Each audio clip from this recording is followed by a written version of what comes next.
全民造星6選參賽者嘅標準根本就係按撚鳩淨係選啲16歲、18歲，試問香港樂壇有邊撚個依家仲係16歲、18歲大家又會認同嘅實力派歌手啊？張敬軒、張學友、張偉文、林子祥、呂方、張國榮、Beyond、陳百強、鄭中基、許志安、蘇永康、李克勤、陳奕迅、陳柏宇、側田、古巨基、MC 張天賦、洪嘉豪、林家謙、炮哥陳雷、梅艷芳、容祖兒、衛蘭、鄧紫棋、鄧麗欣、鄭秀文、謝安琪、李幸倪，定係你哋嗰位姜濤？唔通以上呢啲歌手過撚咗20歲就要退休？用年齡去限制人哋嘅能力，咁你個花姐今年又係咪18歲啊？唔通你自己唔撚會老咩？好似年紀大就係一個罪名，年紀細又點？你把聲冇歷練，依家又唔係叫你選香港先生後生靚仔重要啲，定係唱歌技術重要啲？成日只係睇人哋靚唔靚仔咁，陳奕迅、小肥、鄭中基、蘇永康嗰啲人哋係點樣做到歌手㗎？你自己花姐個樣又係唔係好好呢？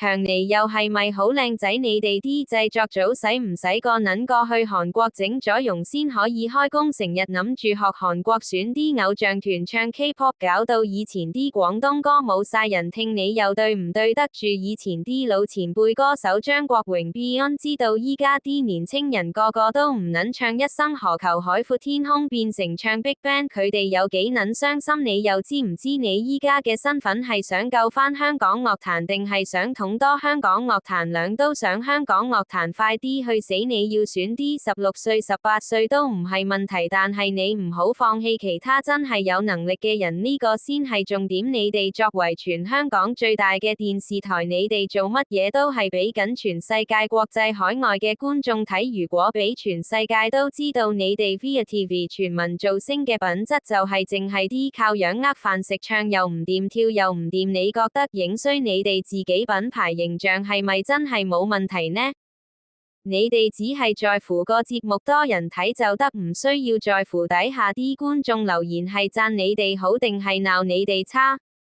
俾人鬧就只好扮睇唔到，自欺欺人。你睇下隔離台人哋嗰啲，唔好話要佢哋靚仔，人哋手斷腳殘，人哋係咪唱歌都好過你哋依家選出來呢班人？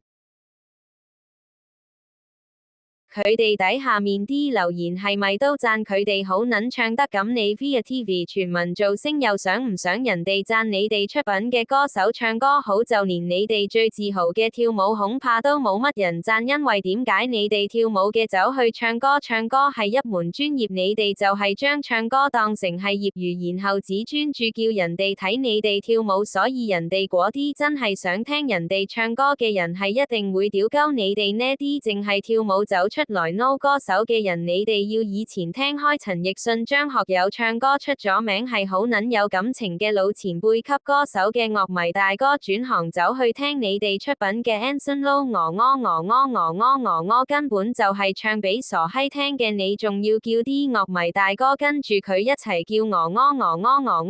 你哋全民造星就係因為俾人哋屌得你哋太多，所以你哋先會用返同樣態度對待參賽者。講真，人哋都係想支持你哋呢個電視台，點解你哋唔係要留住人，而係要趕人哋出門口？你哋俾人哋鬧又唔諗下問題係邊度？你哋淨係咁樣嘅賽制已經係完全冇尊重過為音樂夢想努力嘅參賽者，同時都冇尊重過你哋全民造星節目應該要有嘅質素。作為一間最知名嘅電視台，觀眾多人睇你哋嘅節目只係最基本，觀眾大多數人係讚你哋節目質素好定係鬧你哋節目質素差，呢個先係一個重點。